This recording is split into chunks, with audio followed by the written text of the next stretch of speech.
seeing a lot of my friends deal with the daily struggles of life under a government. Okay. Thank you. Of life under a government that answers to big corporations and ignores the people.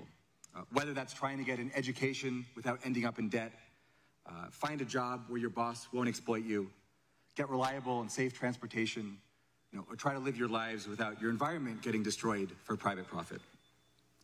It was easy to feel hopeless and like things could never be any other way. And I wasn't sure what kind of future I could look forward to. And I was frustrated by the lack of leaders advocating for us and focusing on the issues that really affect us in our daily lives. In 2015, when Bernie Sanders ran for president, I felt inspired and hopeful in a way that I hadn't felt in years.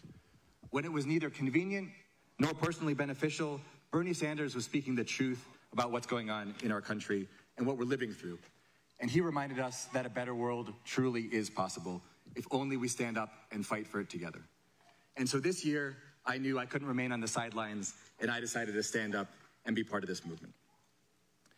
You don't need... Thank you, everyone. Thank you.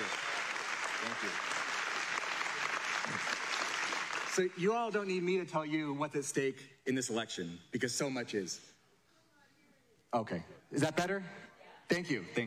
All right. So you don't need me to tell you what's at stake in this election, because so much is at stake in this election.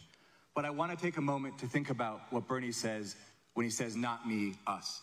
Because that's not just a slogan. No, that's how we're running this campaign. And winning this election really depends on all of us out here, because the only way that we combat money from big corporations and from the billionaires is with people. And those people are us. That's all of us that are here today in this room that have been organizing over these last couple of months. Bernie Sanders has earned my vote because he understands as intimately and completely as any nurse how barbaric and unsustainable our American healthcare industry is.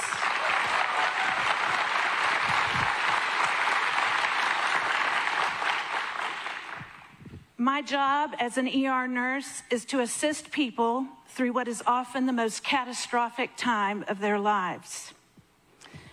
People come to the ER after devastating injuries or near-fatal medical events like car crashes, falls, heart attacks, and strokes. These traumatic situations affect not only the patient, but their loved ones as well, sometimes permanently. When speaking with patients or their families about tests and procedures that are essential to assure the patient's survival or best possible recovery, invariably I am asked by the insured and uninsured alike, what will it cost? This question should never have to be asked by a